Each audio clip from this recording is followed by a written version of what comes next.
Hello, it's me, Salty. Welcome to my stream. It's another week.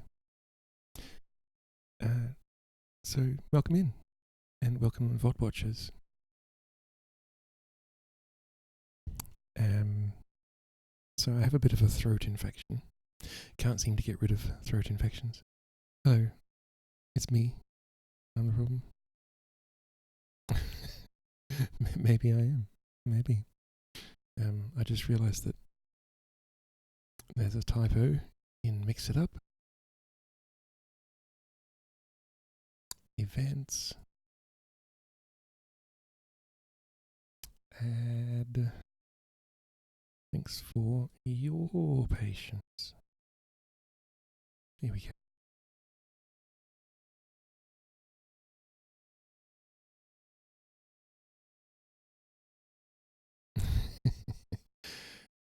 So welcome in. We're going to be reading Dracula again tonight.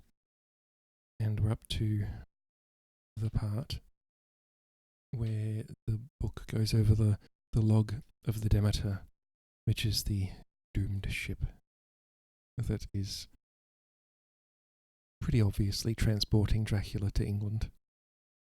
It's not exactly... Well, I've never read the book before, but I don't think it's exactly a spoiler.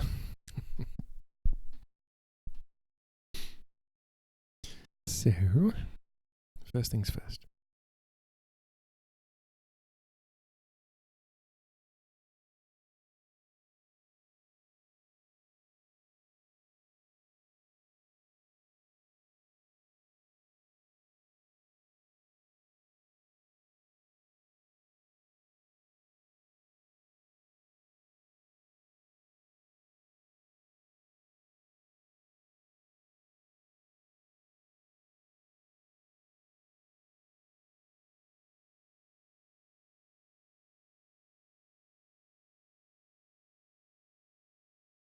It's a nice tea set, but it's very easy to spill.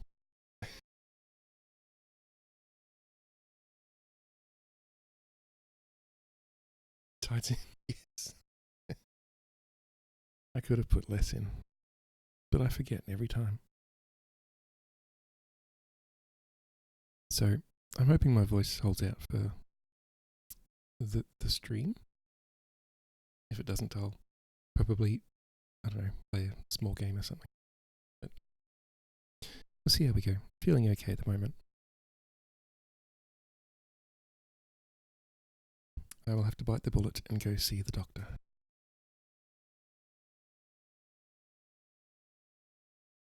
Okie dokie. So,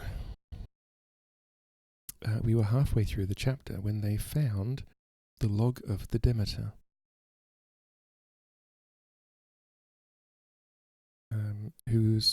And the log has been translated by a clerk of the Russian consul. And I believe it's being relayed by a journalist. I can't quite recall. Anyway, Dracula, I believe it's chapter 16, halfway through. Chapter 6, halfway through. Yeah. Log of the Demeter. Varna to Whitby. Written 18th of July. Things so strange happening that I shall keep accurate note henceforth till we land. On 6th of July, we finished taking in cargo, silver sand, and boxes of earth. At noon, set sail. East wind, fresh. Crew, 5 hands. 2 mates, cook, and myself, captain. On the 11th of July, at dawn, entered Bosphorus, boarded by Turkish customs officers. Bakshish, all correct. Underway at 4 p.m. So far, so good. On the 12th of July, through Dardanelles, more customs officers and flagboat of guarding squadron. Bakshish again. Work of officers thorough but quick, want us off soon. At dark, passed into archipelago. On 13th of July, past Cape Matapan. Crew dissatisfied about something. Seemed scared, but would not speak out. On 14th of July, was somewhat anxious about crew. Men, all steady fellows, who sailed with me before. Mate could not make out what was wrong. They only told him there was something, and crossed themselves. Mate lost temper with one of them that day, and struck him. Expected fierce quarrel, but all was quiet. On 16th of July, mate reported in the morning that one of the crew, Petrovsky, was missing. Could not account for it. Took larboard watch, 8 bells last night. Was relieved by Amarov, but did not go to bunk. Men more downcast than ever. All said they expected something of the kind, but would not say more than there was something aboard. Mate getting very impatient with them. Feared some trouble ahead. On 17th of July, yesterday, one of the men, Olgarin, came to my cabin and, in an awestruck way, confided to me that he thought there was a strange man aboard the ship. He said that in his watch he had been sheltering behind the deckhouse as there was a rainstorm when he saw a tall, thin man, who was not like any of the crew, come up the companionway and go along the deck forward and disappear. He followed cautiously, but when he got to bows, found no one, and the hatchways were all closed. He was in a panic of superstitious fear, and I am afraid the panic may spread. To allay it, I shall today search the entire ship carefully from stem to stern. Later in the day I got together the whole crew and told them, as they evidently thought there was someone in the ship, we would search from stem to stern. First mate angrily said it was folly, and to yield to such foolish ideas would demoralize the men. Said he would engage to keep them out of trouble with the handspike. I let him take the helm, while the rest began a thorough search, all keeping abreast with lanterns. We left no corner unsearched. As there were only the big wooden boxes, there were no odd corners where a man could hide. Men much relieved when search over, and went back to work cheerfully. First mate scowled, but said nothing. 22nd of July. Rough weather last 3 days, and all hands busy with sails, no time to be frightened. Men seem to have forgotten their dread. Mate cheerful again, and all on good terms. Praised men for work in bad weather. Past Gibraltar and out through the Straits. All well. 24th July. There seems some doom over this ship. Already a hand short and entering the Bay of Biscay with wild weather ahead, and yet last night another man lost, disappeared. Like the first, he came off his watch and was not seen again. Men all in a panic of fear sent a round robin asking to have double watch, as they fear to be alone. Mate angry, fear there will be some trouble, as either he or the men will do some violence. 28th of July. 4 days in hell, knocking about in a sort of maelstrom, and the wind a tempest. No sleep for anyone. Men all worn out. Hardly know how to set a watch, since no one fit to go on. Second mate volunteered to steer and watch, and let men snatch a few hours' sleep. Wind abating, seas still terrific, but feel them less as ship is steadier.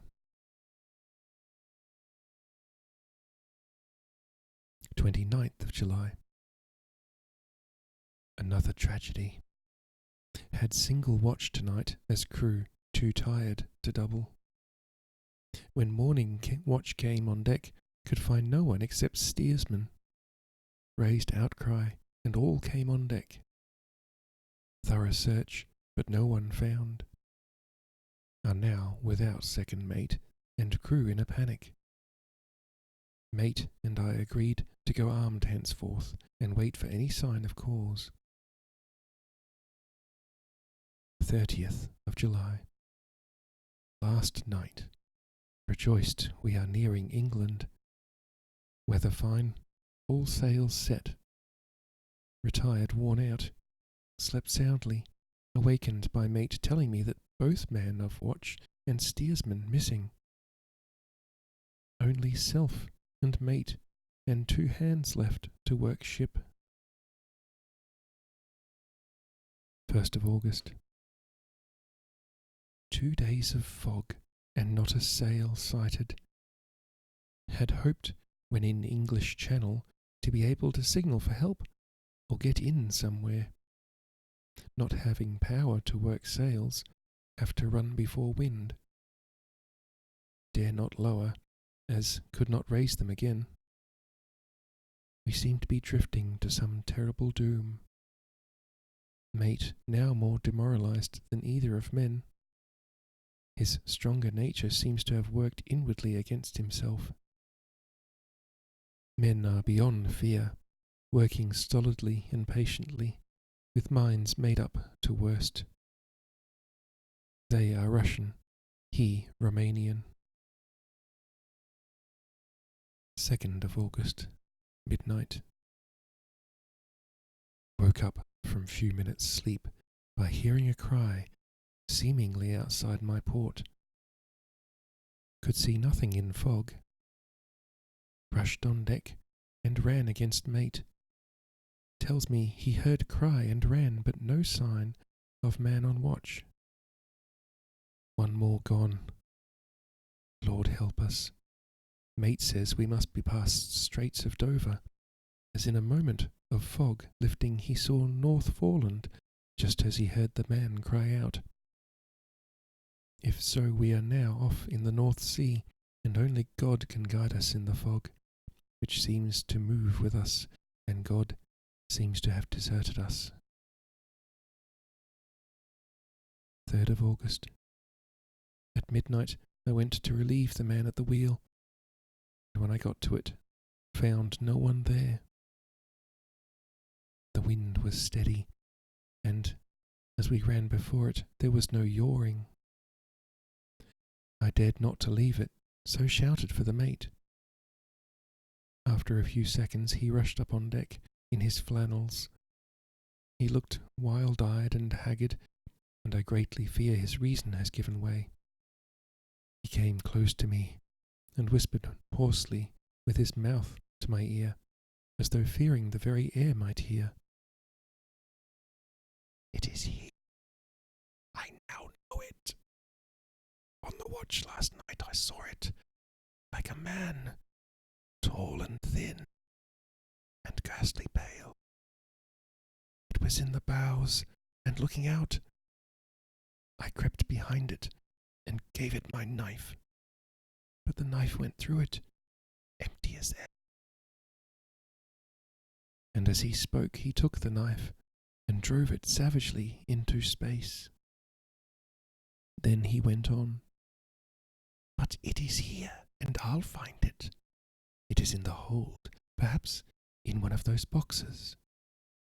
I'll unscrew them one by one and see. You work the helm.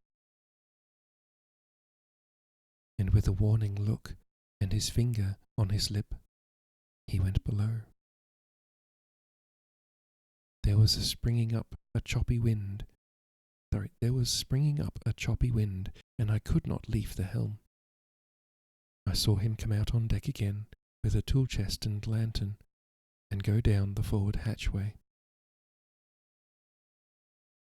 He is mad, stark, raving mad, and it's no use my trying to stop him. I wonder if that's where that phrase, stark, raving mad, came from. He can't hurt those big boxes. They are invoiced as clay, and to pull them about is as harmless a thing as he can do. So here I stay, and mind the helm, and write these notes. I can only trust in God, and wait till the fog clears. Hey Fox Angel, how you doing? Welcome in. Just reading the log of the Demeter. I can only trust in God, and wait till the fog clears. Then, if I can't steer to any harbour with the wind that is, I shall cut down sails, and lie by, and signal for help. ... It is nearly all over now, just as I was beginning to hope that the mate would come out calmer, for I heard him knocking away at something in the hold, and work is good for him. There came up the hatchway a sudden, startled scream which made my blood run cold, and up on deck he came as if shot from a gun, a raging madman, with his eyes rolling, his face convulsed with fear. "Save me! Save me!" he cried, and then looked round on the blanket of fog. His horror turned to despair, and in a steady voice he said, "You had better come to, Captain, before it is too late. He is there. I know the secret now. The sea will save me from him, and it is all that is left." Before I could say a word or move forward to seize him, he sprang on the bulwark and deliberately threw himself into the sea. I suppose I know the secret too now. It was this madman who had got rid of the men one by one, and now he has followed them himself. God help me. How am I to account for all these horrors when I get to port? When I get to port, will that ever be? 4th of August. Still fog, which the sunrise cannot pierce. I know there is sunrise because I am a sailor. Why else, I know not. I dared not go below. I dared not leave the helm, so here all night I stayed, and in the dimness of the night I saw it. Him! God forgive me, but the mate was right to jump overboard. It was better to die like a man. To die like a sailor in blue water, no man can object.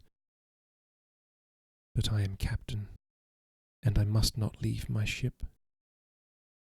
But I shall baffle this fiend or monster, for I shall tie my hands to the wheel when my strength begins to fail, and along with them I shall tie that which it, dare not touch. And then, come good wind or foul, I shall save my soul and my honour as a captain. I am growing weaker, and the night is coming on. If he can look me in the face again, I may not have time to act. If we are wrecked, mayhap this bottle may be found, and those who find it may understand. If not, well, then all men shall know that I have been true to my trust. God and the Blessed Virgin and the saints help a poor ignorant soul trying to do his duty. Of course, the verdict was an open one. I think that's the end of the log. It doesn't actually say. Of course the verdict was an open one. There is no evidence to adduce, and whether or not the man himself committed the murders, there is now none to say. The folk here hold almost universally that the captain is simply a hero, and he is to be given a public funeral. Already it is arranged that his body is to be taken with a train of boats up the Esk for a piece, and then brought back to Tate Hill Pier and up the Abbey steps, for he is to be buried in the churchyard on the cliff. The owners of more than 100 boats have already given in their names as wishing to follow him to the grave. No trace has ever been found of the great dog, at which there is much mourning, for, with public opinion in its present state, he would, I believe, be adopted by the town. Tomorrow we'll see the funeral, and so will end this one more mystery of the sea.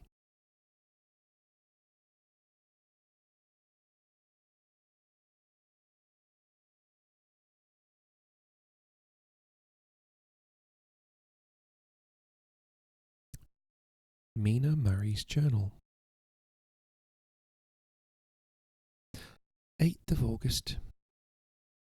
Lucy was very restless all night, and I too could not sleep. The storm was fearful, and as it boomed loudly among the chimney pots, it made me shudder. When a sharp puff came, it seemed to be like a distant gun.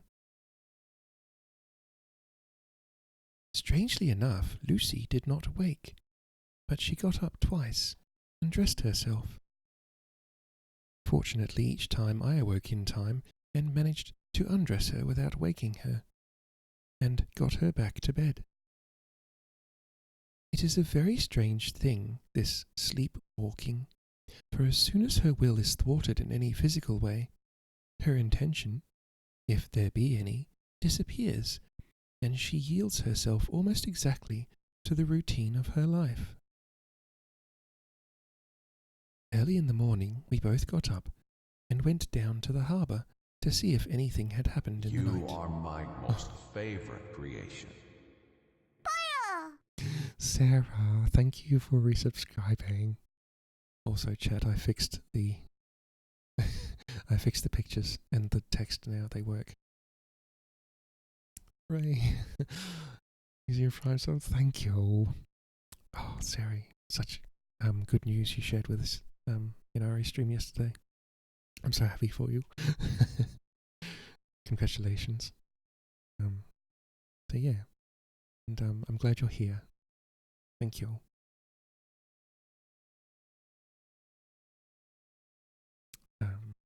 Yes, Lucy was sleepwalking.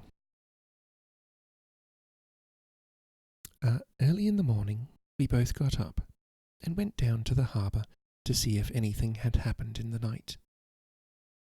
There were very few people about, and though the sun was bright, and the air clear and fresh, the big, grim-looking waves, that seemed dark themselves because the foam that topped them was like snow, forced themselves in through the mouth of the harbour, like a bullying man going through a crowd. Somehow I felt glad that Jonathan was not on the sea last night, but on land. But, oh, is he on land or sea? Where is he, and how? I am getting fearfully anxious about him. If I only knew what to do, and could do anything. 10th of August. The funeral of the poor sea captain today was most touching. Every boat in the harbour seemed to be there, and the coffin was carried by captains all the way from Tate Hill Pier up to the churchyard. Lucy came with me, and we went early to our old seat, whilst the cortege? Or cortege or cortege? I'm not sure. Corteg.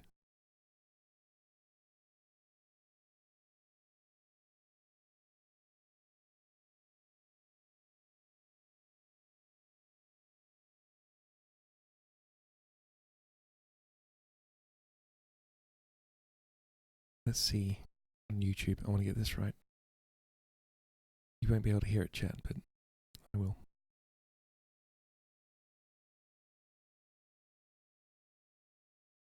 Cortege. There you go. Lucy came with me, and we went early to our old seat, whilst the cortege of boats went up the river to the viaduct and came down again.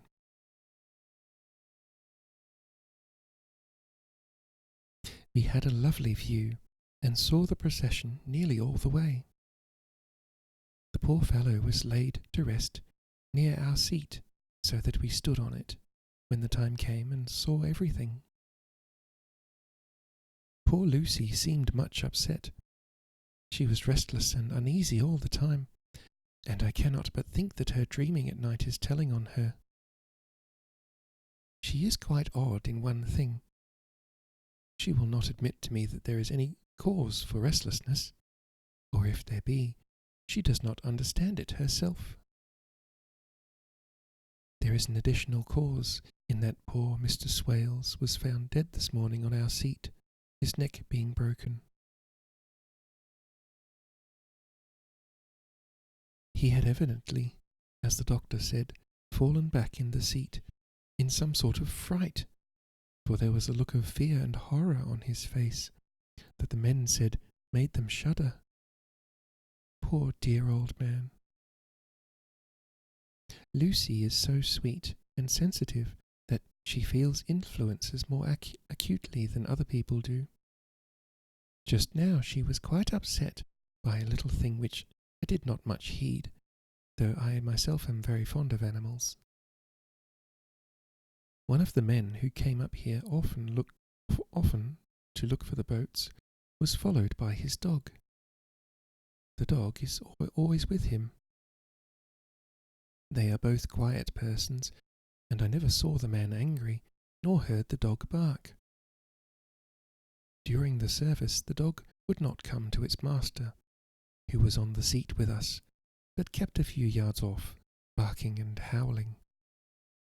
Its master spoke to it, gently, and then harshly, and then angrily, but it would neither come nor cease to make a noise.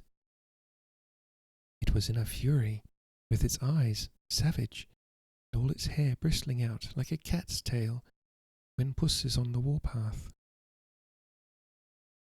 Finally the man too got angry, and jumped down and kicked the dog, and then took it by the scruff of the neck, and half dragged and half threw it on the tombstone on which the seat is fixed. The moment it touched the stone, the poor thing began to tremble. It did not try to get away, but crouched down, quivering and cowering, and was in such a pitiable state of terror that I tried, though without effect, to comfort it. Lucy was full of pity, too, but she did not attempt to touch the dog, but looked at it in an agonized sort of way. I greatly fear that she is of too supersensitive a nature to go through the world without trouble. She will be dreaming of this tonight, I am sure. The whole agglomeration of things. The ship steered into port by a dead man, his attitude, tied to the wheel with a crucifix and beads, the touching funeral, the dog, now furious and now in terror, will afford material for her dreams. I think it will be best for her to go to bed, tired out physically, so I shall take her for a long walk by the cliffs to Robin Hood's Bay and back. She ought not to have much inclination for sleepwalking then. Chapter 8. Mina Murray's journal.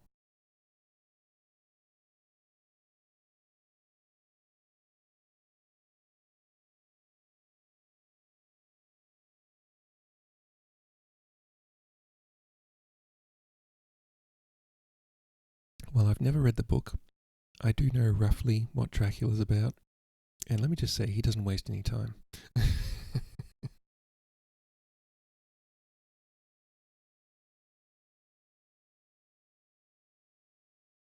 Okay, so we're up to chapter 8. And my tablet informs me we're 23% of the way through the book. Well, I don't think I'm going to make it by the end of October, that's for sure.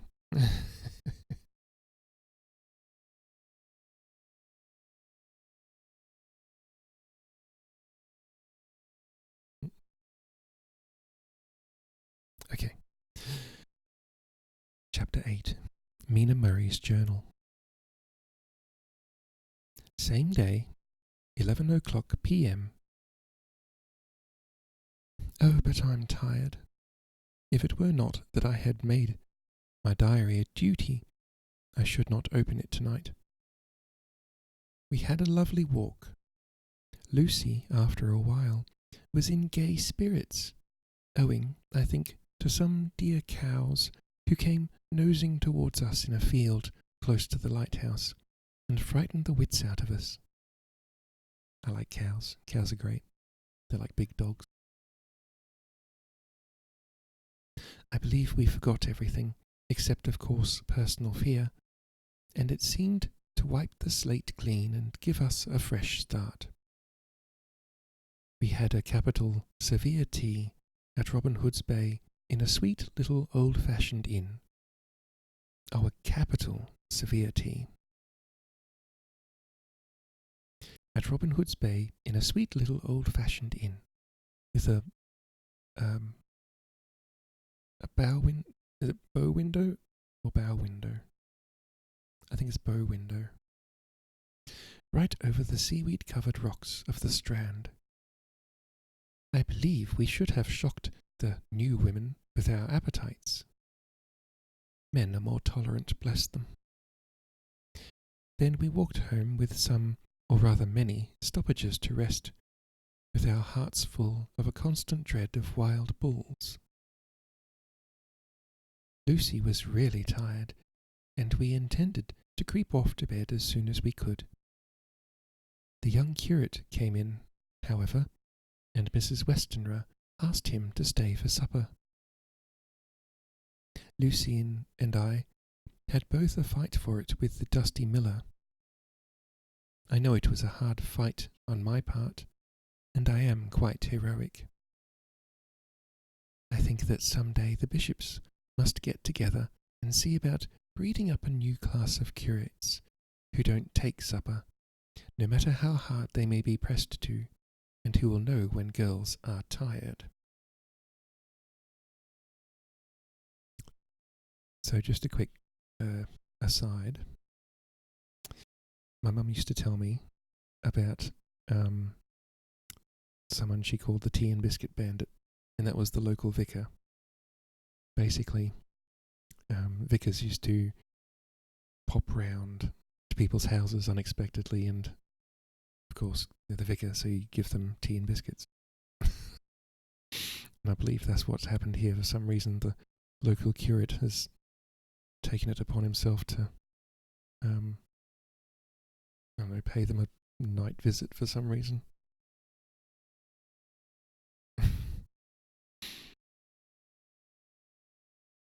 Yeah, the Tea and Biscuit Bandit, basically. So yeah, they were notorious for just basically inviting themselves round and chatting to local villagers. Not anymore, though. Actually, I don't think that's not really an Australia. That's more of an English thing.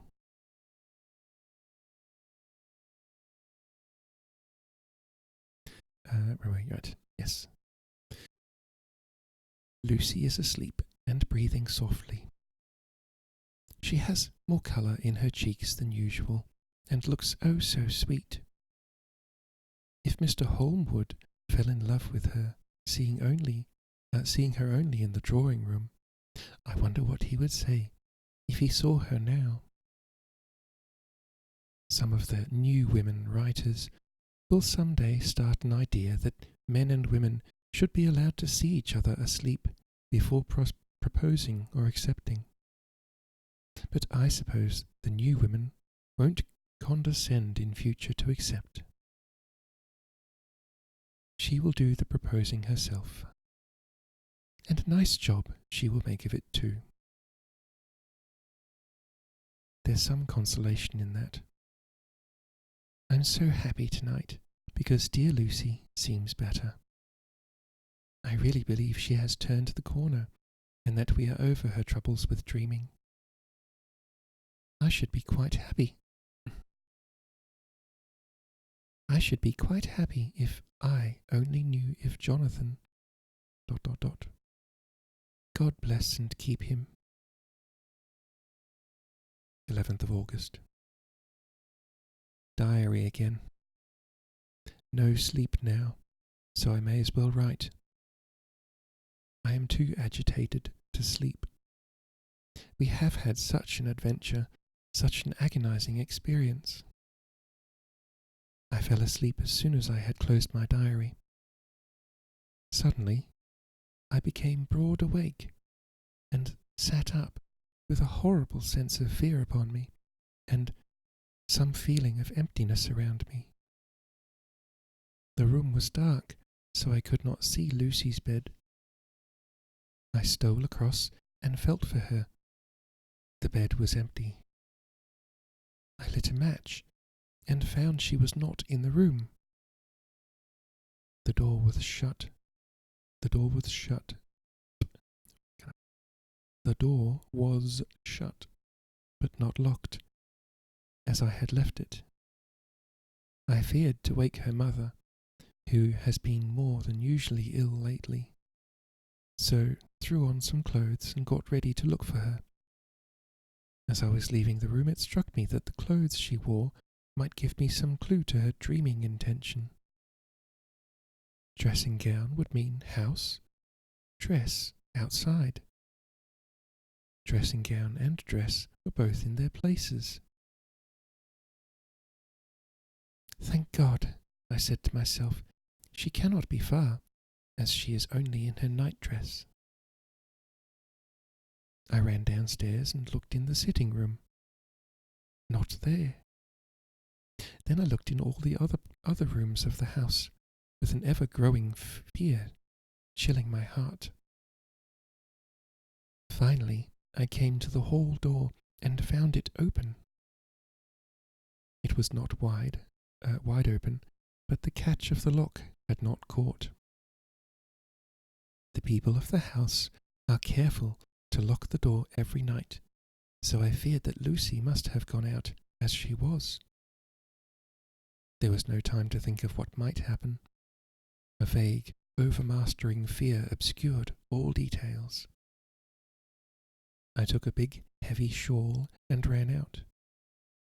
The clock was striking 1 as I was in the crescent, and there was not a soul in sight. I ran along the north terrace, but could see no sign of the white figure which I expected. At the edge of the west cliff above the pier, I looked across the harbour to the east cliff, in the hope or fear, I don't know which, of seeing Lucy in our favourite seat. There was a bright full moon, with heavy black driving clouds, which threw the whole scene into a fleeting diorama of light and shade as they sailed across. For a moment or two I could see nothing, as the shadow of a cloud obscured St. Mary's Church and all around it. Then, as the cloud passed, I could see the ruins of the abbey coming into view, and as the edge of a narrow band of light, as sharp as a sword cut, moved along, the church and churchyard became gradually visible. Whatever my expectation was, it was not disappointed, for there, on our favourite seat, the silver light of the moon struck a half-reclining figure, snowy white. The coming of the cloud was too quick for me to see much, for the shadow shut down on light almost immediately. But it seemed to me as though something dark stood behind the seat where the white figure shone, and bent over it. What it was, whether man or beast, I could not tell. I did not wait to catch another glance, but flew down the steep steps to the pier, and along by the fish market to the bridge, which was the only way to reach the east cliff. The town seemed as dead, for not a soul did I see. I rejoiced that it was so, for I wanted no witness of poor Lucy's condition.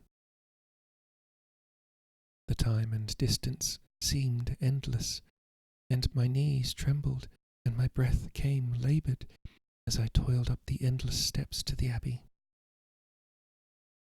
I must have gone fast, and yet it seemed to me as if my feet were weighted with lead, and as though every joint in my body were rusty.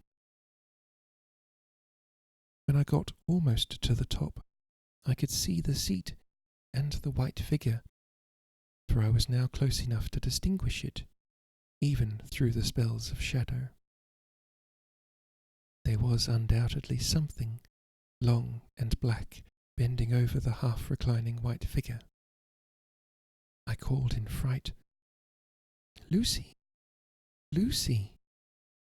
And something raised a head, and from where I was I could see a white face and red gleaming eyes. Lucy did not answer, and I ran on to the entrance of the churchyard. As I entered, the church was between me and the seat, and for a minute or so I lost sight of her. When I came into view again, the cloud had passed, and the moonlight struck so brilliantly that I could see Lucy, half reclining, with her head lying over the back of the seat. She was quite alone, and there was not a sign of any living thing about. When I bent over her, I could see that she was still asleep. Her lips were parted, and she was breathing, not softly, as usual with her, but in long, heavy gasps, as though striving to get her lungs full at every breath. As I came close, she put up her hand in her sleep and pulled the collar of her nightdress close around her, as though she felt the cold.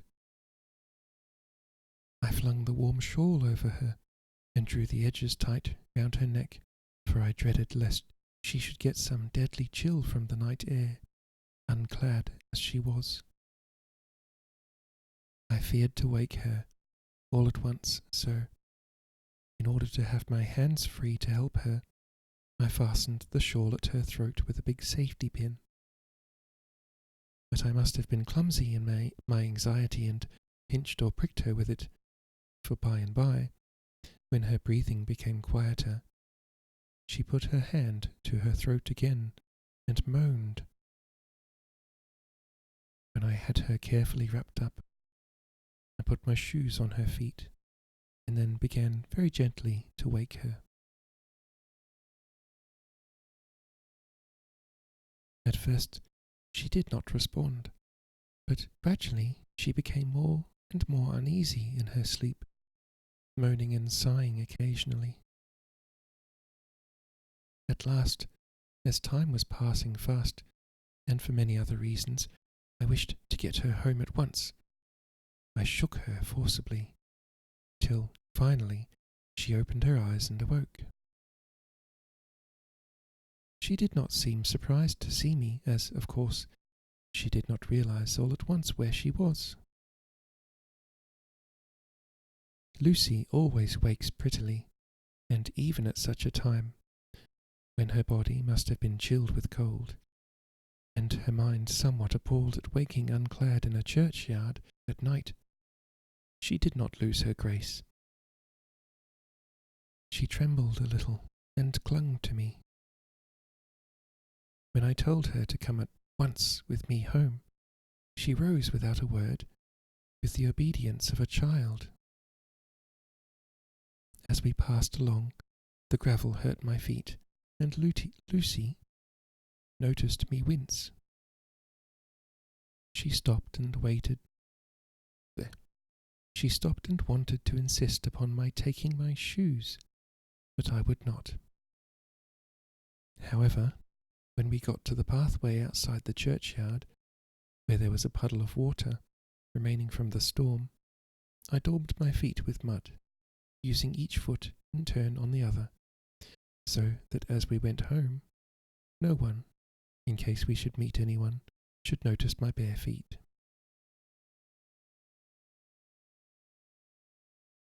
Fortune favoured us, and we got home without meeting a soul. Once we saw a man, who seemed not quite sober, passing along a street in front of us, but we hid in a door till he had disappeared up an opening such as they are here, steep little closes, or wynds as they call them in Scotland. My heart beat so loud. Aska, thank you.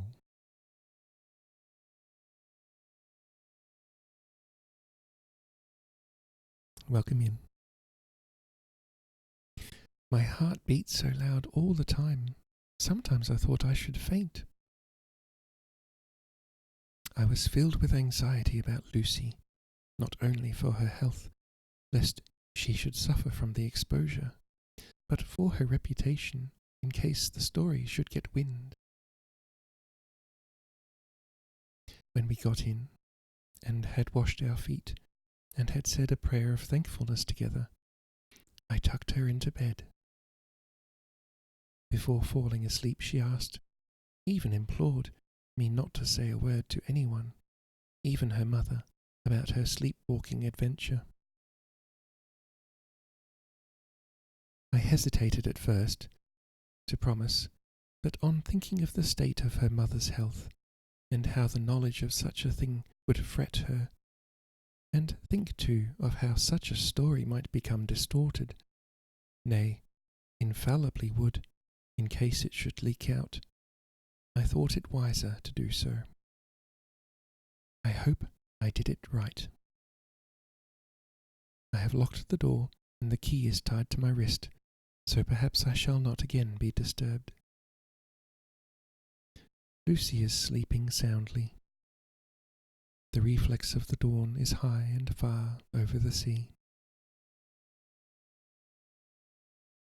Same day, noon. All goes well.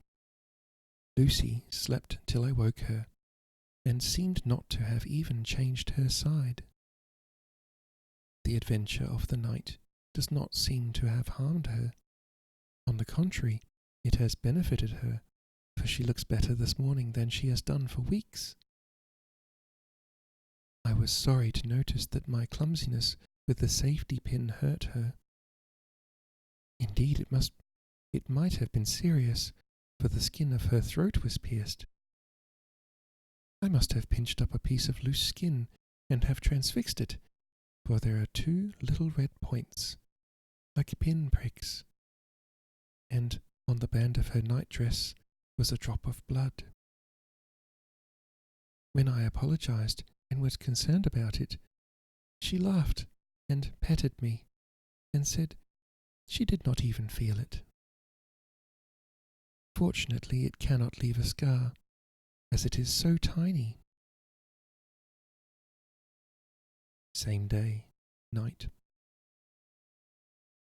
We passed a happy day.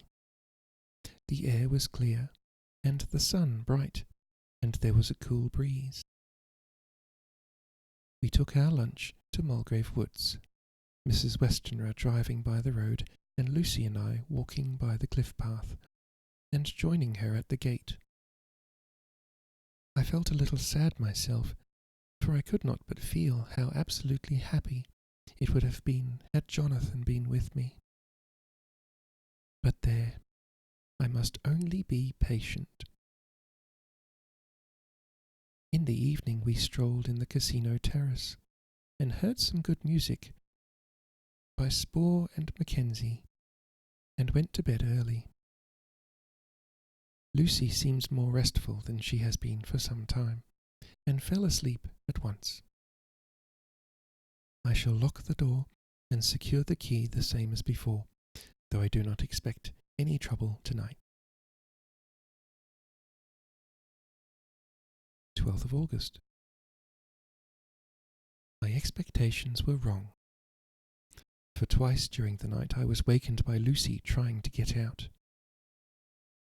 She seemed, even in her sleep, to be a little impatient at finding the door shut, and went back to bed under a sort of protest.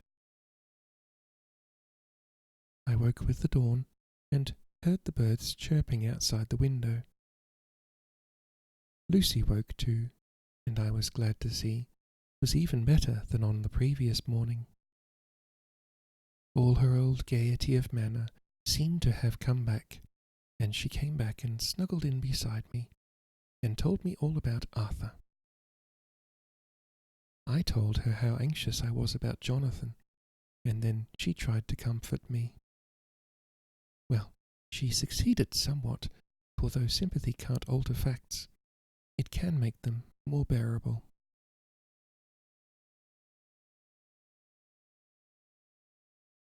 13th of August. Another quiet day, and to bed with the key on my wrist as before.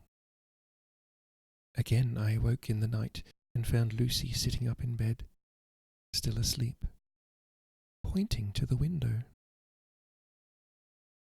I got up quietly, and pulling aside the blind, looked out. It was brilliant moonlight, and the soft effect of the light over the sea and sky, merged together in one great silent mystery, was beautiful beyond words. Between me and the moonlight flitted a great bat. Julie, do the thing! Scared the shit out of me.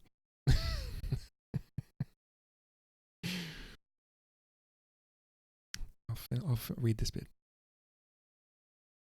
Between me and the moonlight flitted a great bat, coming and going in great whirling circles.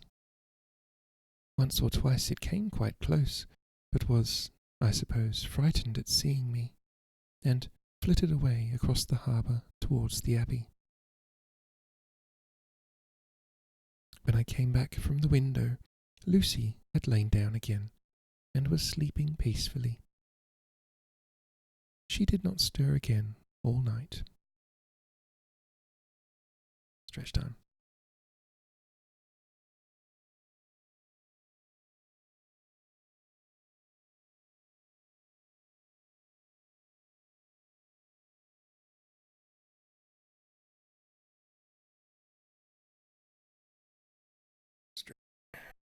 Thank you for the stretch.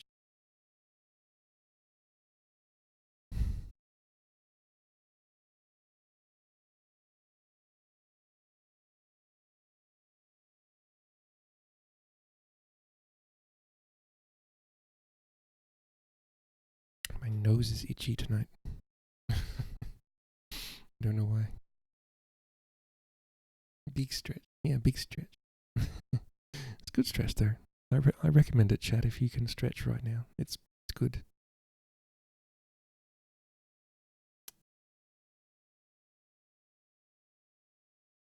I never know whether to get one of those grip things or not. Because some people say the grip things are good for your grip strength, and some people say that they're not good for your grip strength. They're the opposite. I'm just like, have I got milk? Oh, God. Are you going to redeem the thing? Yes, I got milk. I'm going to increase it by 1,000 points every time you redeem it.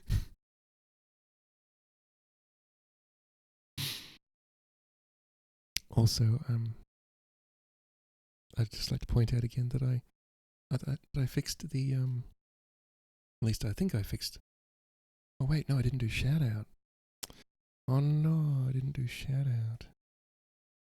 Yeah.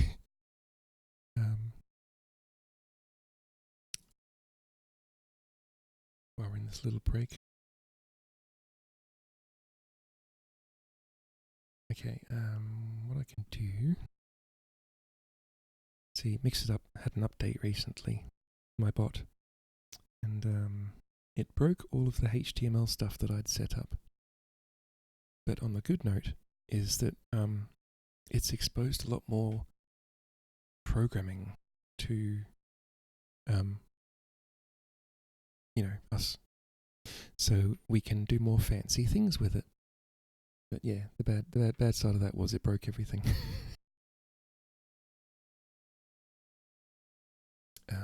Okay, so events, subscribe. Of course Oscar will ask you about the milk. It's just that milky thing that we have fun with. Lol. Brian.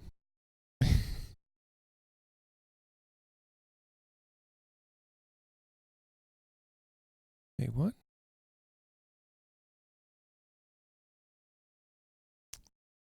Why is that broken? God. Okay, it's still booked. I'm not going to bother. I'm just going to... yeah, I'm not going to worry about it.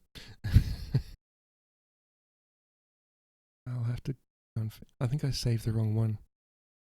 Because I made like a double little text thing. And I edited one and used the other one as a template. And I saved the wrong.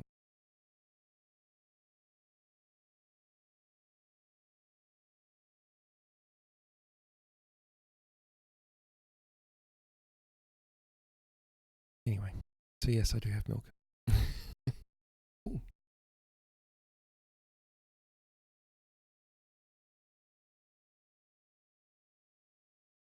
I also have marshmallows. They're on special. Save those for later. Yum, I love Pascal marshmallows. They're not good for me, but I do love them.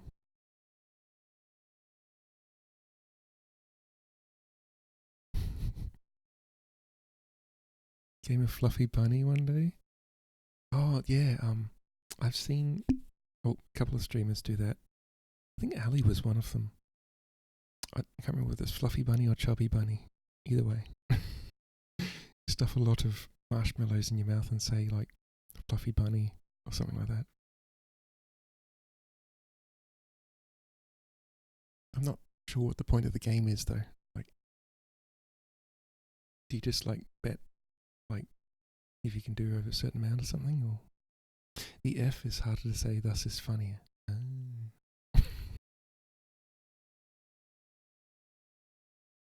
Yeah, I'd use Pascal marshmallows because well, they're a known quantity. You know what the size is. And they taste nice too. The other marshmallows are horrible. I don't know why. But like the savings brand ones that just... How can you get marshmallows wrong?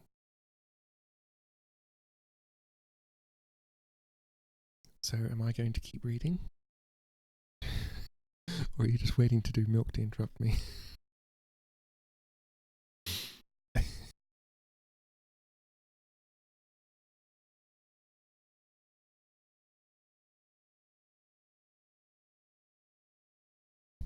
Should be played with more than one person. Winner takes all are uneaten for themselves.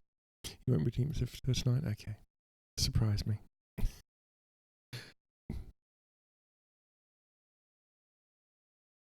My throat's doing alright tonight. I think I'm going to go see the doctor. Problem is, my doctor has moved.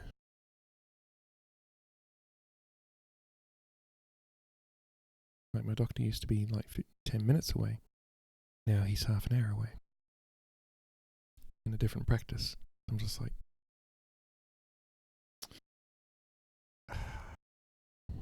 annoying.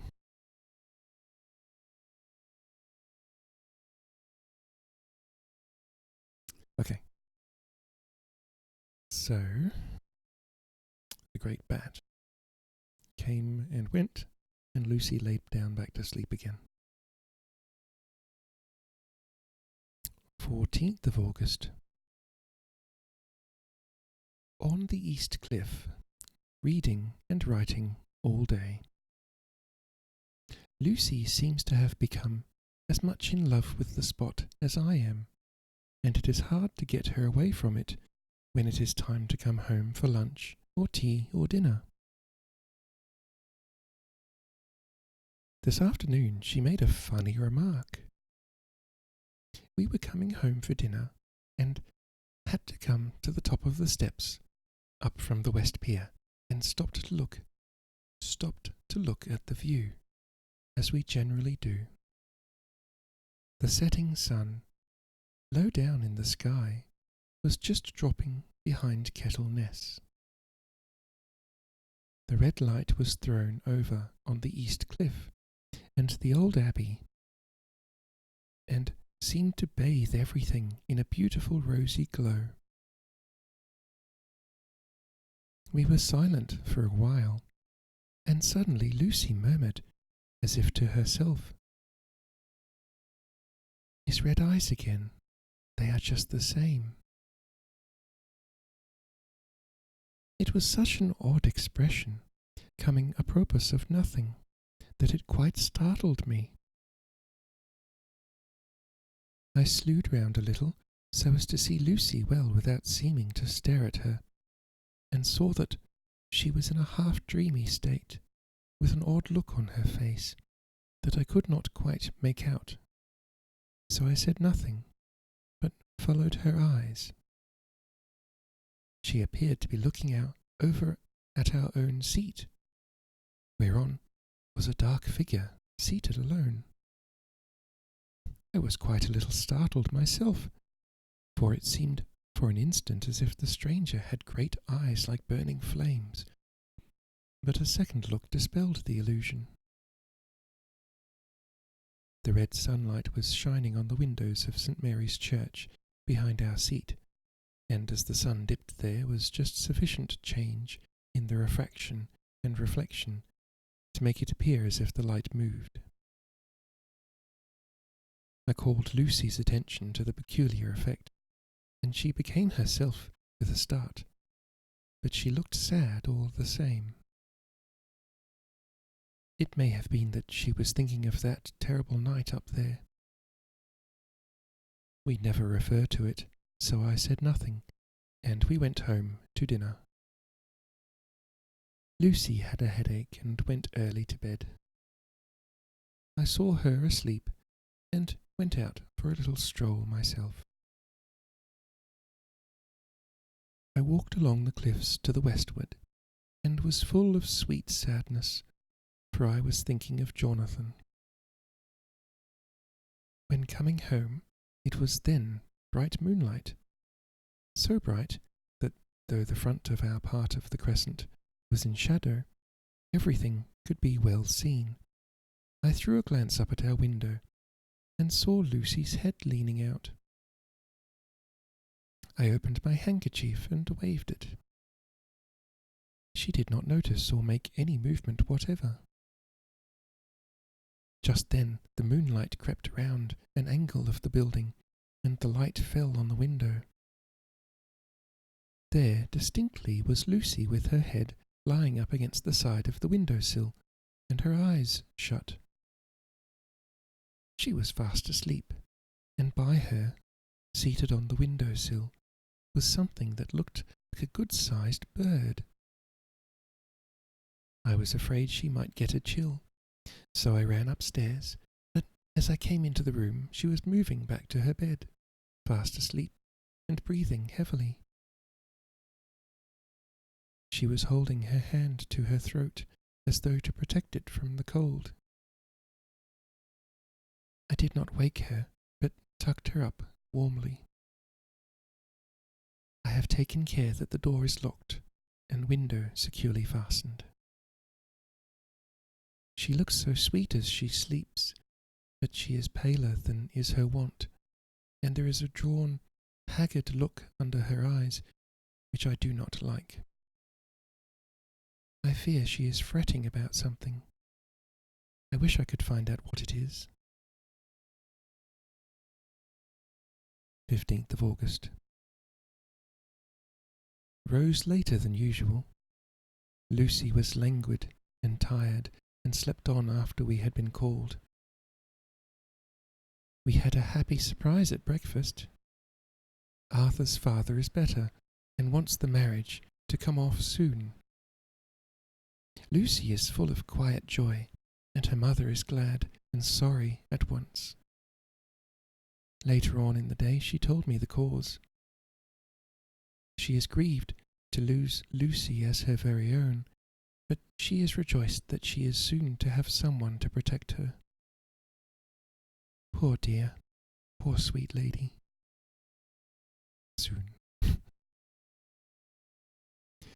She confided to me that she has got her death warrant.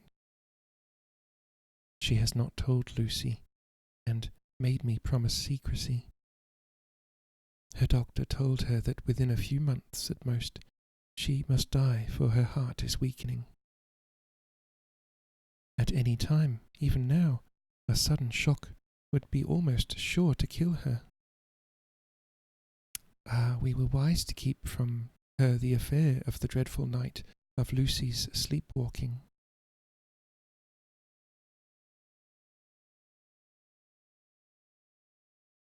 Seventeenth of August. No diary for 2 whole days. I have not had the heart to write. Some sort of shadowy pall seems to be coming over our happiness. No news from Jonathan, and Lucy seems to be growing weaker, whilst her mother's hours are numbering to a close. I do not understand Lucy's fading away as she is doing.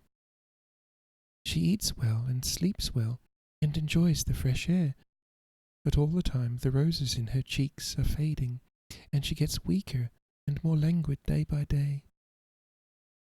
At night I hear her gasping as if for air.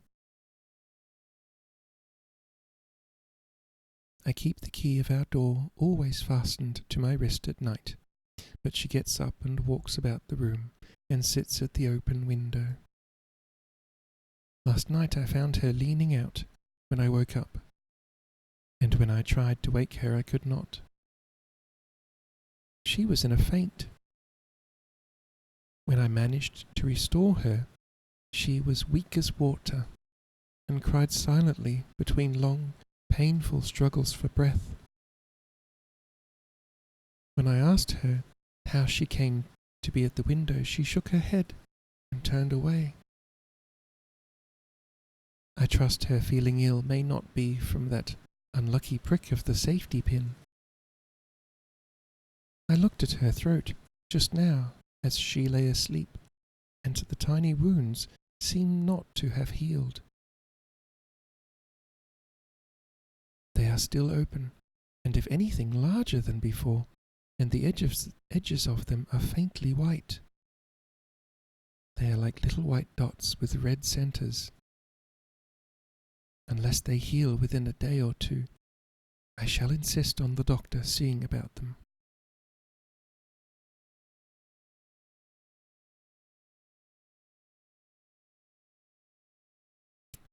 Now we have letter.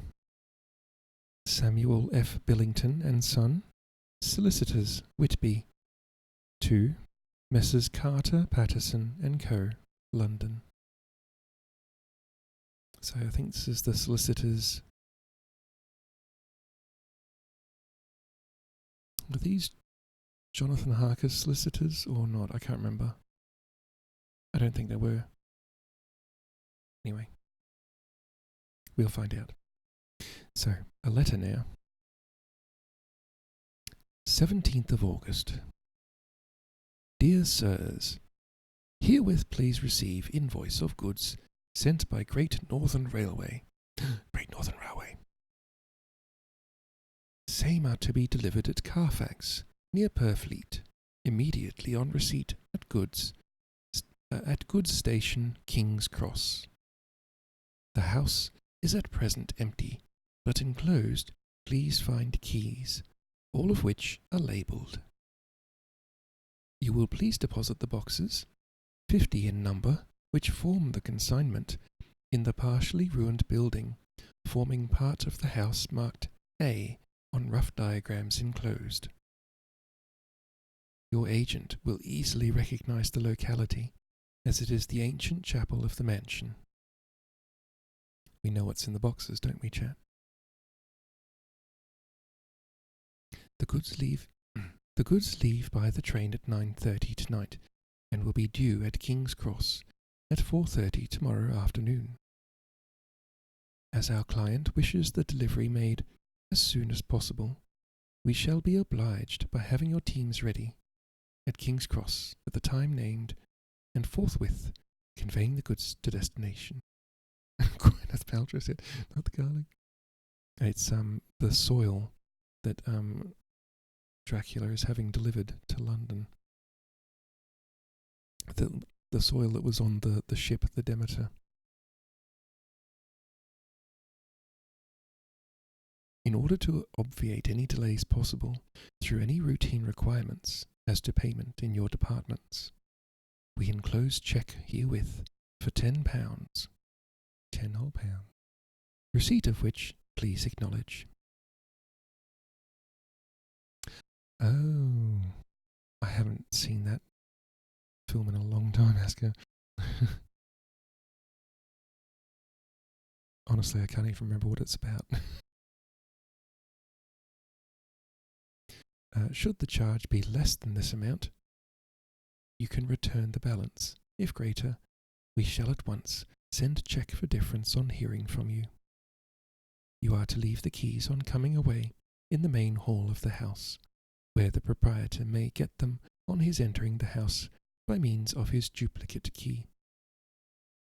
Pray do not take us as exceeding the bounds of business courtesy in pressing you in all the ways to use utmost expedition.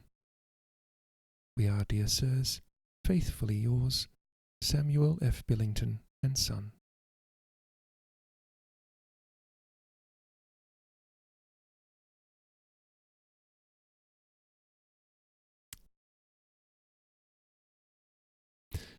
Letter, Messrs. Carter, Patterson and Co. London, to Messrs. Billington and Son, Whitby.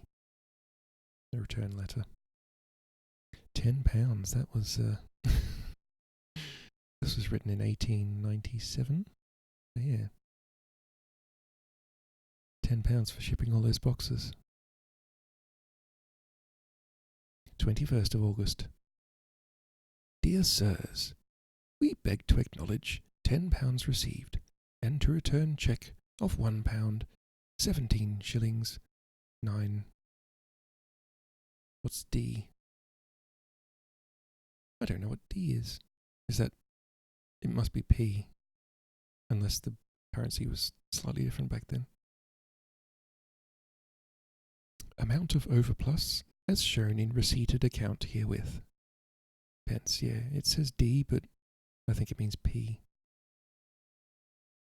Goods are delivered in exact accordance with instructions, and keys left in parcel in main hall, as directed. We are, dear sirs, yours respectfully, Pro. Carter, Patterson and Co. Short interlude to... I love it, it's just like journal entries, and then 2 letters, and then more journal entries now.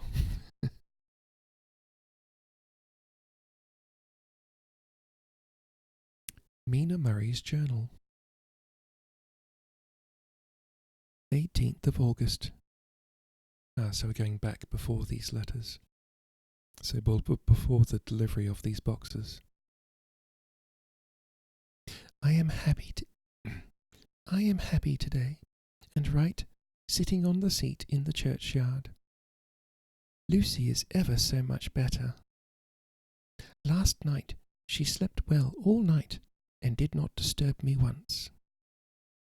The roses seem coming back already to her cheeks, though she is still sadly pale and wan-looking. If she were in any way anemic, I could understand it, but she is not. She is in gay spirits, and full of life and cheerfulness. All the morbid reticence seems to have passed from her, and she has just reminded me, as if I needed any reminding, of that night, and that it was here on this very seat I found her asleep. As she told me, she tapped playfully with the heel of her boot on the stone slab and said, "My poor little feet didn't make much noise then. I dare say poor old Mr. Swales would have told me that it was because I didn't want to wake up Geordie." As she was in such a communicative humour, I asked her if she had dreamed at all that night. Before she answered, that sweet, puckered look came into her forehead, which Arthur, I call him Arthur from her habit, says he loves, and indeed I don't wonder that he does. Then she went on in a half-dreaming kind of way, as if trying to recall it herself. "I didn't quite dream, but it all seemed to be real. I only wanted to be here in this spot. I don't know why, for I was afraid of something. I don't know what. I remember, though, I suppose I was asleep, passing through the streets and over the bridge. A fish leapt as I went by, and I leaned over to look at it, and I heard a lot of dogs howling. The whole town seemed as if it must be full of dogs, all howling at once, as I went up the steps. Then I had a vague memory of something long and dark, with red eyes, just as we saw in the sunset, and something very sweet and very bitter, all around me at once. And then I seemed sinking into deep green water, and there was a singing in my ears, as I have heard there is to drowning men. And then everything seemed passing away from me. My soul seemed to go out from my body and float about the air. I seem to remember that once the West Lighthouse was right under me. Then there was a sort of agonizing feeling, as if I were in an earthquake. And I came back and found you shaking my body. I saw you do it before I felt you." Then she began to laugh. It seemed a little uncanny to me, and I listened to her breathlessly.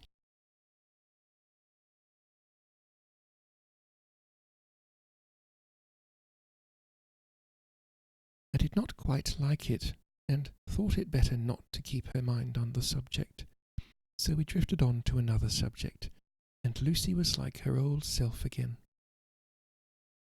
When we got home, the fresh breeze had braced her up, and her pale cheeks were really more rosy. Her mother rejoiced when she saw her, and we all spent a very happy evening together. 19th of August. Joy, joy, joy, although not all joy. At last, news of Jonathan. The dear fellow has been ill, that is why he did not write. I am not afraid to think it or to say it, now that I know. Mr. Hawkins sent me on the letter, and wrote himself oh so kindly. I am to leave in the morning and go over to Jonathan, and to help to nurse him if necessary, and to bring him home. Mr. Hawkins says it would not be a bad thing if we were to be married out there. I have cried over the good sister's letter till I can feel it wet against my bosom, where it lies. It is of Jonathan, and must be near my heart, for he is in my heart. My journey is all mapped out, and my luggage ready. When will you wear weeks? I don't know.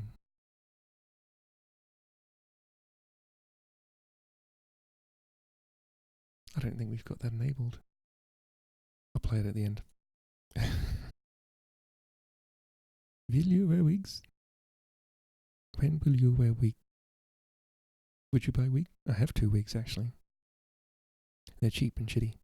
One of them is an Ari wig, which I wear on Ari-versary.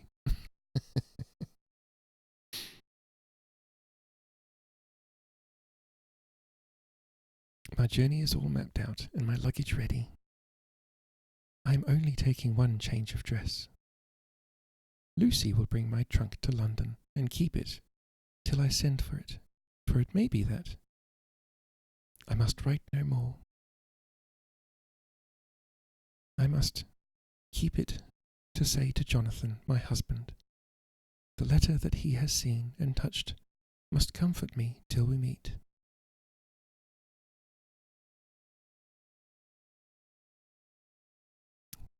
Letter, Sister Agatha, Hospital of St. Joseph and St. Mary, Budapest. There should be a comma there. St. Mary, Budapest. To Miss Wilhelmina Murray. Wilhelmina, that's a name you don't see anymore.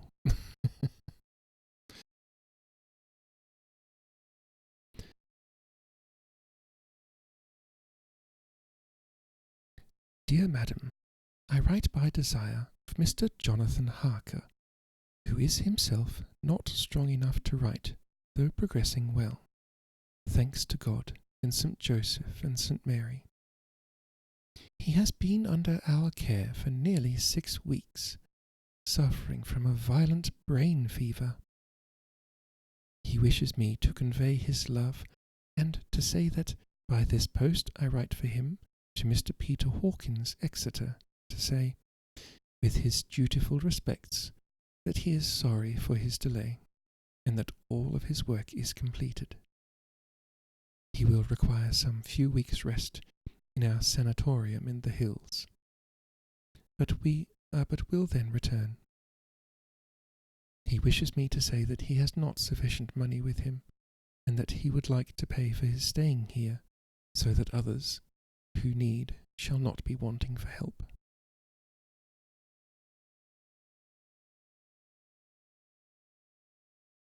Believe me, yours, with sympathy and all blessings, Sister Agatha. P.S. That's a long P.S. My patient being asleep, I open this to let you know something more. He has told me all about you, and that you are shortly to be his wife.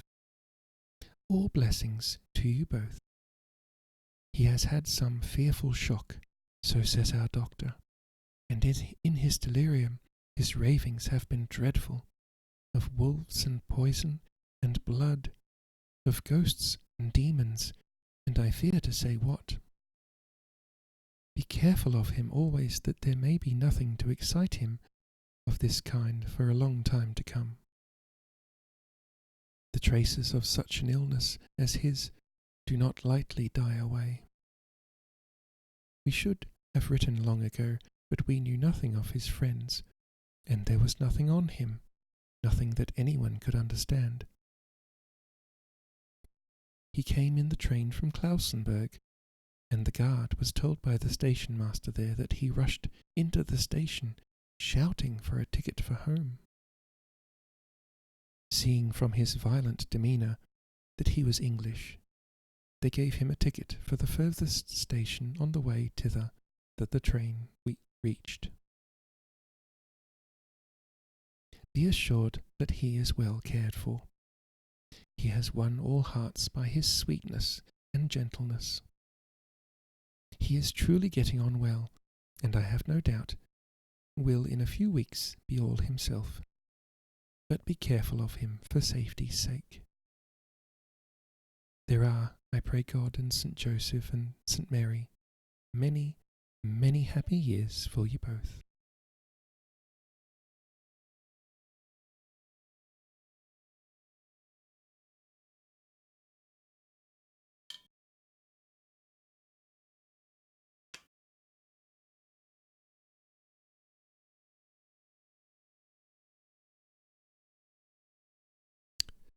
Dr. Seward's diary. Oh, thank you for following, friendo.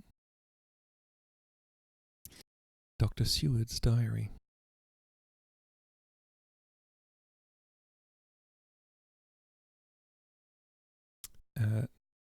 That's right. We're going back to Dr. Seward and the man he's locked up called Renfield. If you recall, Renfield was eating things, creatures, and he was having the creatures eat other creatures until he decided to eat them.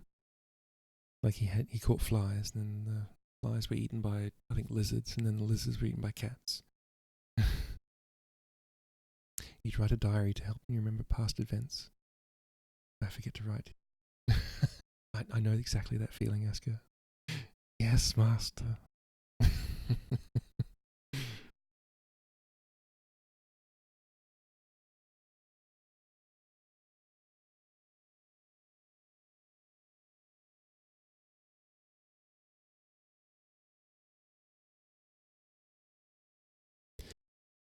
19th of August.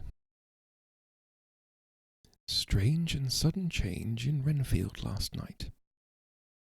About 8 o'clock, he began to get excited and sniff about as a dog does when setting. The attendant was struck by his manner, and knowing my interest in him, encouraged him to talk.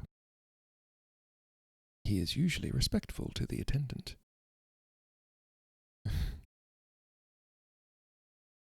And at times servile, but tonight, the man tells me, he was quite haughty, would not condescend to talk with him at all.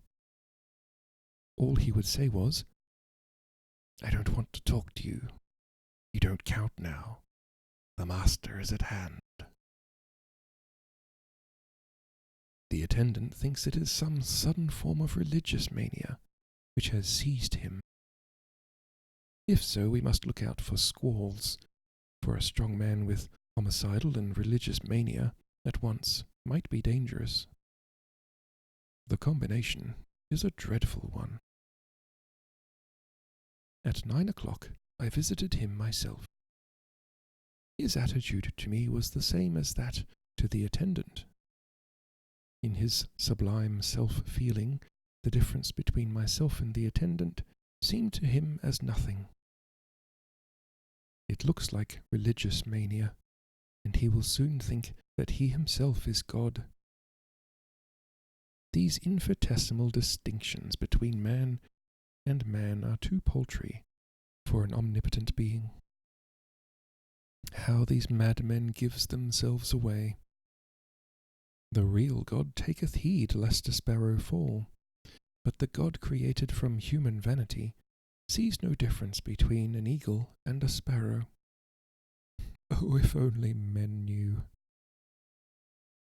For half an hour or more, Renfield kept getting excited in greater and greater degree.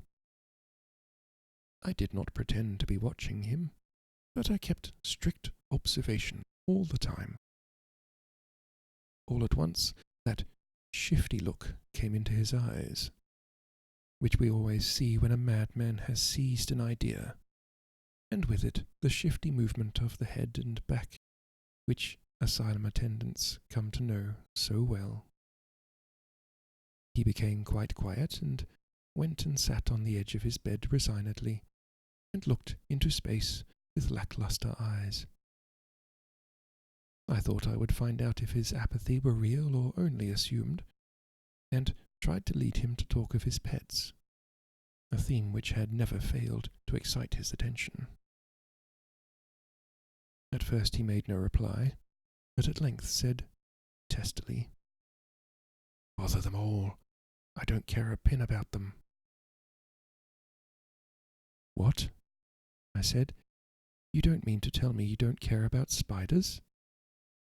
Spiders at present are his hobby, and the notebook is filling up with columns of small figures.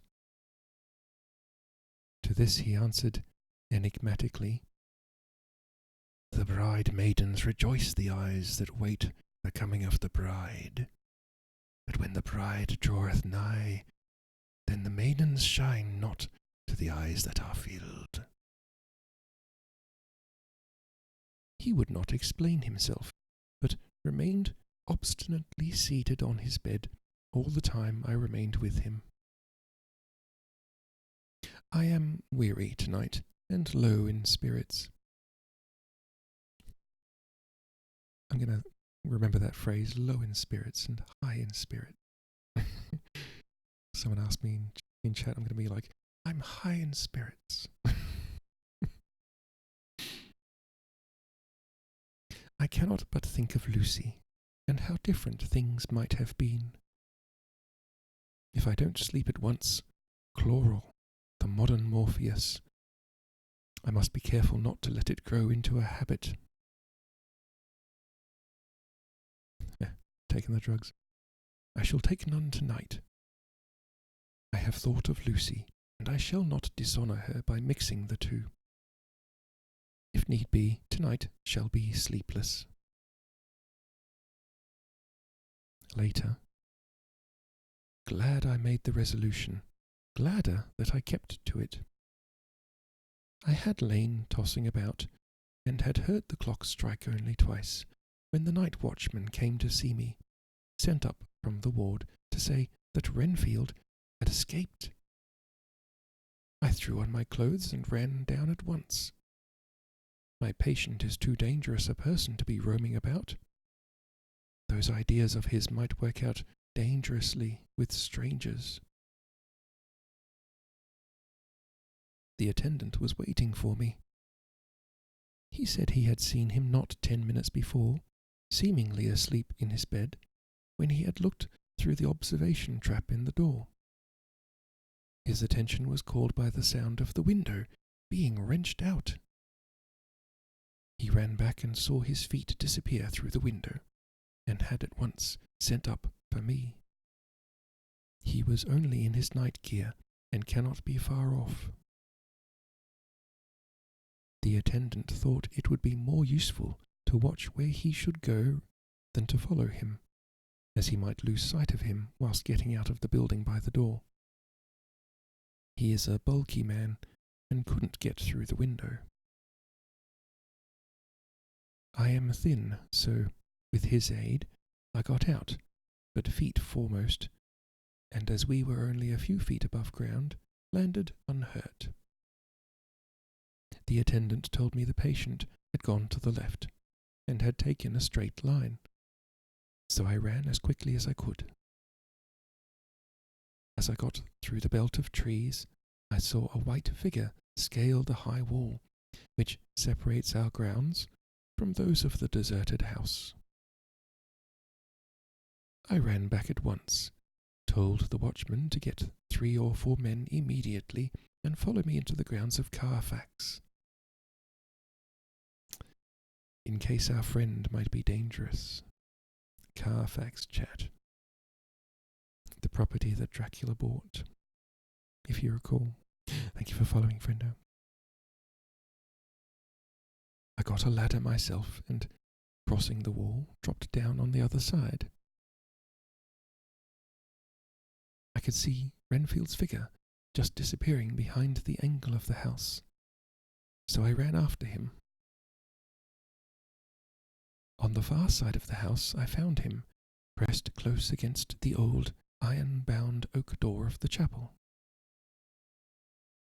He was talking, apparently to someone, but I was afraid to go near enough to hear what he was saying, lest I might frighten him, and he should run off. Chasing an errant swarm of bees is nothing to following a naked lunatic when the fit of escaping is upon him. After a few minutes, however, I could see that he did not take note of anything around him, and so ventured to draw nearer to him, the more so as my men had now crossed the wall and were closing him in. I heard him say, "I am here to do your bidding, master. I am your slave, and you will reward me, for I shall be faithful. I have worshipped you long and afar off. Now that you are near, I await your commands, and you will not pass me by, will you, dear master?" in your distribution of good things? He is a selfish old beggar anyhow. He thinks of the loaves and fishes even when he believes his is in a real presence. His manias make a startling combination. When we closed in on him, he fought like a tiger. He is immensely strong, for he was more like a wild beast than a man. I never saw a lunatic in such a paroxysm of rage before, and I hope I shall not again. It is a mercy that we found out his strength and his danger in good time. With strength and determination like his, he might have done wild work before he was caged. He is safe now, at any rate. Jack Shepherd himself couldn't get free from the strait waistcoat that keeps him restrained, and he's chained to the wall in the padded room. His cries are, at times, awful, but the silences that follow are more deadly still, for he means murder in every turn and movement. Just now he spoke coherent words for the first time. I shall be patient, master. It is coming, coming, coming. So I took the hint and came to. I was too excited to sleep, but this diary has quieted me, and I feel I shall get some sleep tonight. End of chapter 8. Read on. Oh, read a little more.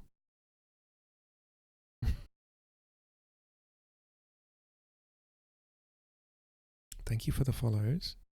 Follows are anonymous in my channel.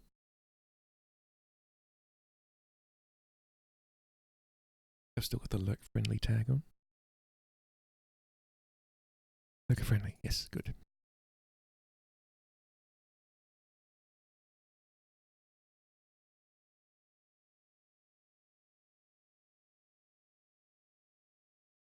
Okay. So we're up to chapter 9. And we have another letter from Mina Harker to Lucy Westenra. Mina Harker. Budapest, 24th of August. My dearest Lucy, I know you will be anxious to hear all that has happened since we parted at the railway station at Whitby. Well, my dear, I got to Hull all right, and caught the boat to Hamburg, and then the train on here. I feel that I can hardly recall anything of the journey, except that I knew I was coming to Jonathan, and that I should have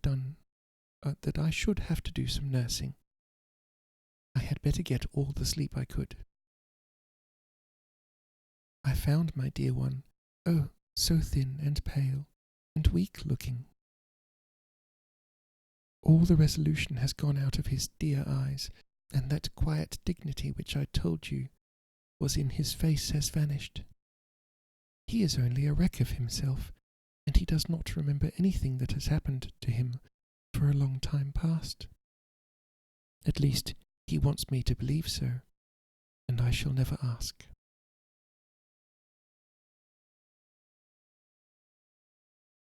He has had some terrible shock, and I fear it might tax his poor brain if he were to try to recall it. Sister Agatha, who is a good creature and a born nurse, tells me that he wanted her to tell me what they were, but she would only cross herself and say she would never tell. That the ravings of the sick were the secrets of God, and that if a nurse, through her vocation, should hear them, she should respect her trust. She is a sweet, good soul, and the next day, when she saw I was troubled, she opened up the subject my poor dear raved about, and added, I can tell you this much, my dear, that it was not about anything which he has done wrong himself, and you, as his wife-to-be, have no cause to be concerned. He has not forgotten you or what he owes to you. His fear was of great and terrible things, which no mortal can treat of.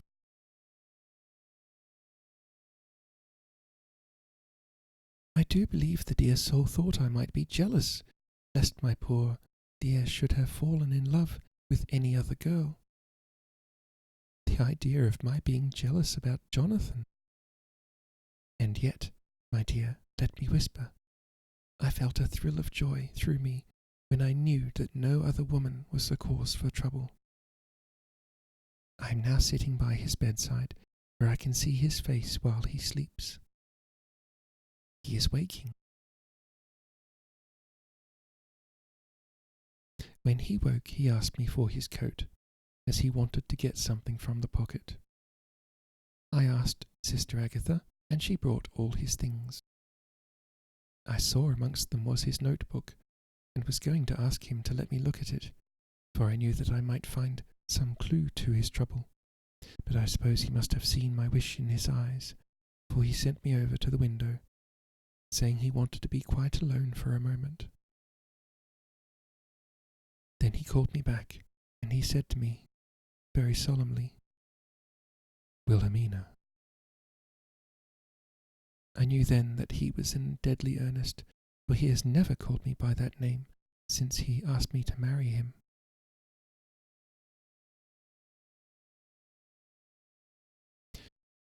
You know, dear, my ideas of trust between husband and wife. There should be no secret, no concealment. I have had a great shock, and when I try to think of what it is, I feel my head spin round, and I do not know if it was real or the dreaming of a madman. You know I had brain fever, and that is to be mad. The secret is here, and I do not want to know it. I want to take up my life here with our marriage. For, my dear, we had decided to be married as soon as the formalities are complete. Are you willing, Wilhelmina, to share my ignorance? Here is the book. Take it and keep it. Read it if you will, but never let me know unless, indeed, some solemn duty should come upon me to go back to the bitter hours, asleep or awake, sane or mad, recorded here. He fell back, exhausted, and I put the book under his pillow and kissed him. I have asked Sister Agatha to beg the Superior to let our wedding be this afternoon, and am waiting to hear her reply. ...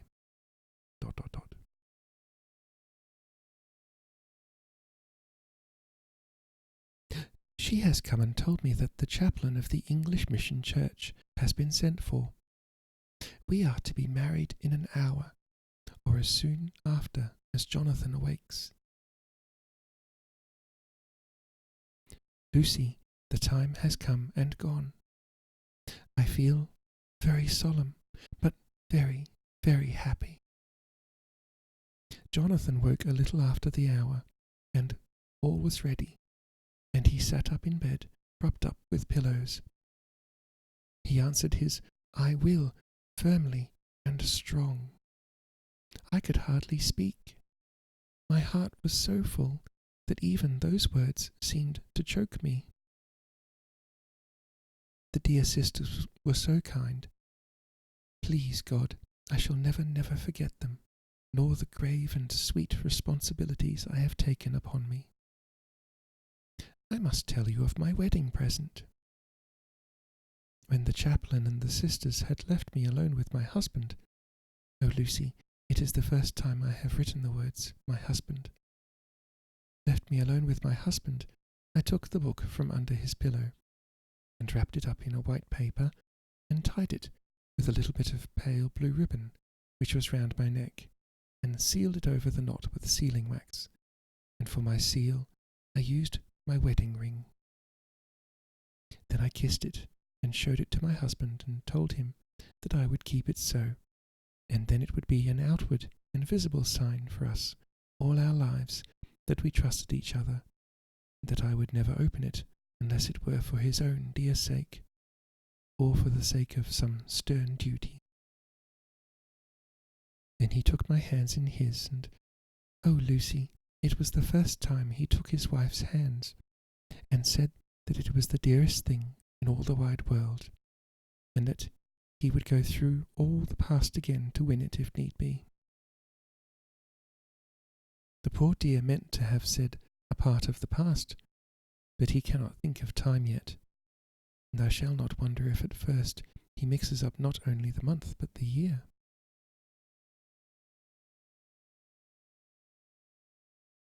Well, my dear, what could I say? I could only tell him that I was the happiest woman in all the wide world, and that I had nothing to give him except my life, myself, my life, and my trust, and that with these went my love and duty for all the days of my life. And, my dear, when he kissed me and drew me to him with his poor weak hands, it was like a solemn pledge between us. Lucy, dear, do you know why I tell you all this? It is not only because it is all sweet to me, but because you have been, and are, very dear to me. It was my privilege to be your friend and guide when you came from the schoolroom to prepare for the world of life. I want to see you. I want you to see now, and with the eyes of a very happy wife, whither duty has led me, so that in your own married life you too may be all happy as I am. My dear, please Almighty God, your life may be all it promises, a long day of sunshine, with no harsh wind, no forgetting duty, no distrust. I must not wish you no pain, for that can never be, but I do hope you will be always as happy as I am now. Goodbye, my dear. I shall post this at once, and perhaps write you very soon again. I must stop, for Jonathan is waking. I must attend my husband. Your ever-loving Mina Harker.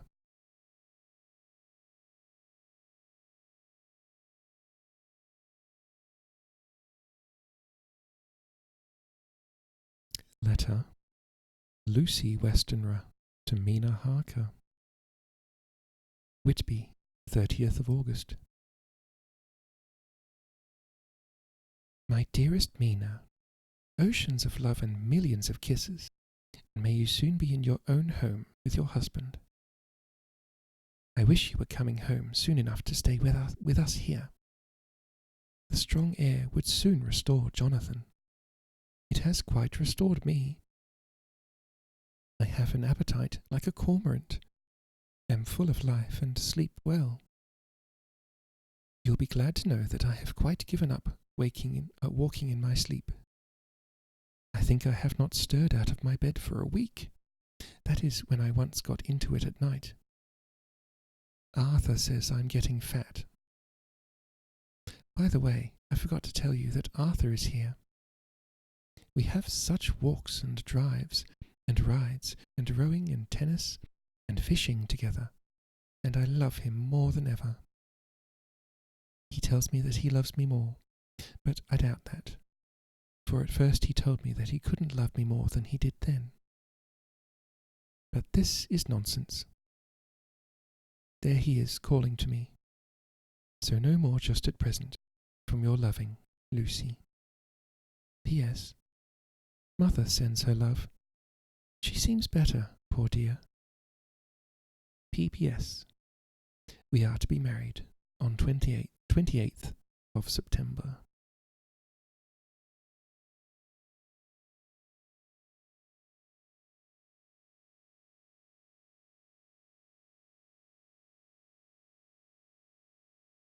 All right, I'll read Dr. Seward's diary entry and then call it.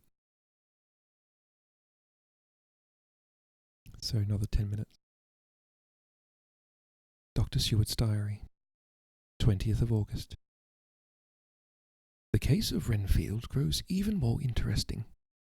He has now so far quieted that there are spells of cessation from his passion. For the first week after his attack he was perpetually violent. And then one night, just as the moon rose, he grew quiet, and kept murmuring to himself, "Now I can wait. Now I can wait." The attendant came to tell me, so I ran down at once to have a look at him. He was still in the strait waistcoat and in the padded room, but the suffused look had gone from his face, and his eyes had something of their old pleading, I might almost say cringing softness. I was satisfied with his present condition, and directed him to be relieved. The attendants hesitated, but finally carried out my wishes without protest. It was a strange thing that the patient had humour enough to see their distrust, for, coming close to me, he said in a whisper, all the while looking furtively at them, "They think I could hurt you. Fancy me hurting you, the fools." It was soothing somehow to the feelings to find myself disassociated even in the mind of this poor madman from the others. But all the same I do not follow his thought. Am I to take it that I have anything in common with him, so that we are, as it were, to stand together? Or has he to gain from me some good so stupendous that my well-being is needful to him? I must find out later on.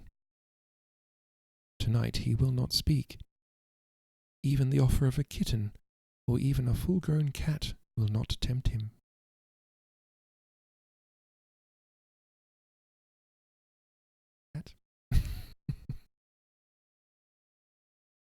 He will only say, "I don't take any stock in cats. I have more to think of now. And I can wait. I can wait." After a while I left him. The attendant tells me that he was quiet until just before dawn, and that then he began to get uneasy, and at length violent, until at last he fell into a paroxysm which exhausted him, so that he swooned into a sort of coma. I love the vague terminology. Sort of coma. ...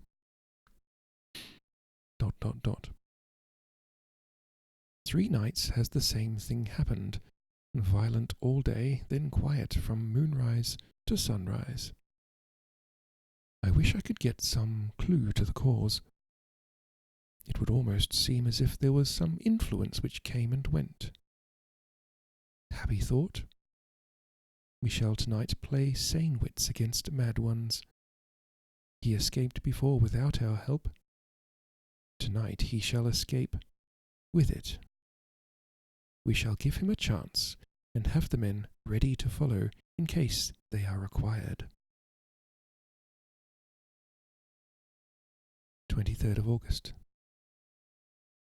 The expected always happens. How well Disraeli knew life. Our bird, when he found the cage open, would not fly, so all our subtle arrangements were for naught.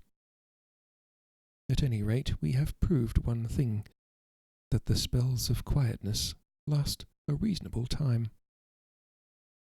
We shall, in future, be able to ease his bonds for a few hours each day. I have given orders to the night attendant merely to shut him in the padded room, when once he is quiet, until the hour before sunrise. The poor soul's body will enjoy the relief, even if his mind cannot appreciate it. Hark! The unexpected again. I am called. The patient has once more escaped.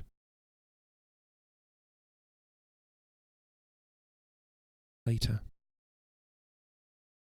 Another night adventure. Renfield artfully waited until the attendant was entering the room to inspect. Then dashed out past him and flew down the passage. I sent word for the attendants to follow. Again he went into the grounds of the deserted house, and we found him in the same place, pressed against the old chapel door.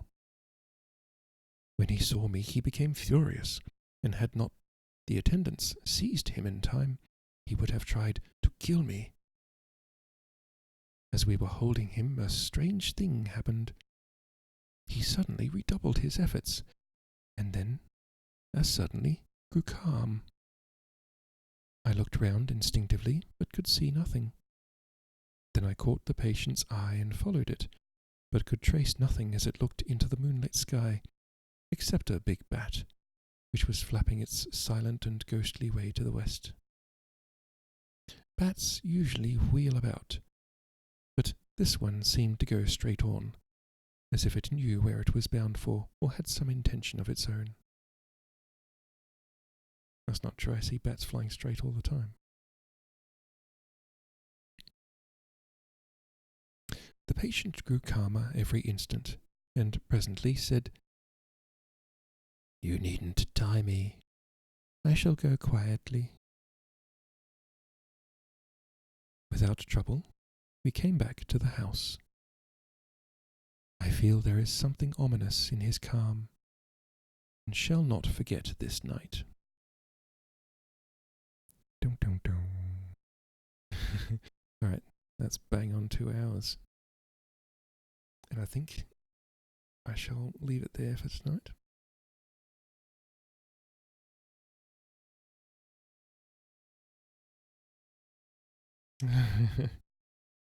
Thank you. Thank you for being here and listening to me.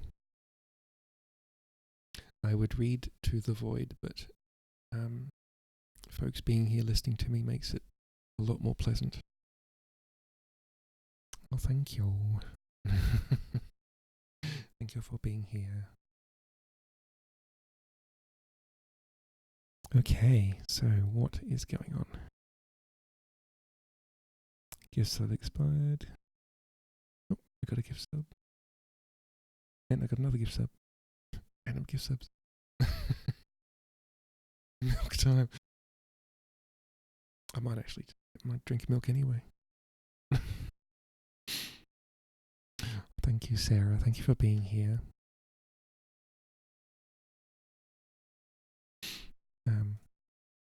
Gee, who should we raid? Oh, also, I might have, oh, actually, no. I'll get something decent to eat because I haven't actually had dinner yet. My throat's been sore and my stomach's been bleh. And I think that's to do with my sore throat. Boomer shooter time.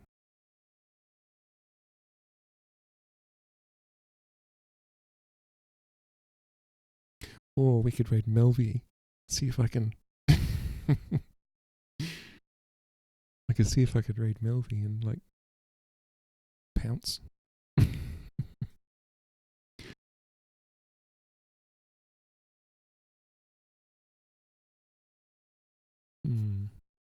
might raid Ari.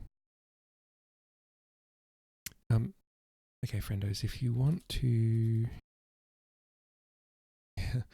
Mine's not. I think mine is. I'm concerned it might be just like tonsillitis or something like that. Because I sometimes get sore throats every now and again. So I think it might actually be time to get my tonsils looked at.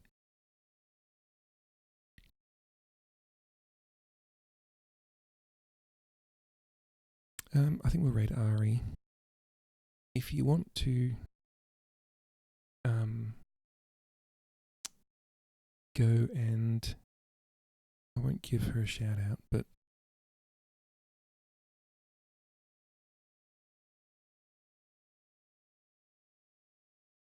right. My shout out is kind of balked at the moment, so I won't give shout out, but if you want to go see Quiet Person who's like doing ASMR with like the 3DO headphones, microphones, go see Melvi. Melvi is she's Spanish and does quiet ASMR, I don't understand a word she's saying, which is... Oh, thank you, Asker. Yeah, we're going to raid Ari, who is my friend, who is a little bit louder.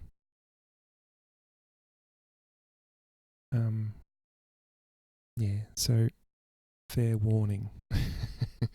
She's not loud, but louder. Did the mod thing correctly? Yeah, you did. Okay, we're raiding to Ariala, who is a variety streamer, usually plays games and sings. She's playing game tonight, and she's a cat girl, and I'm a mod. One of her mods. Alright, friends, I'll be back tomorrow in 22 hours. 22 hours. Same time. Oh, I don't have music. Spooky music from Yoshi's Island. Alrighty. Bye, friendos. See you tomorrow. Bye.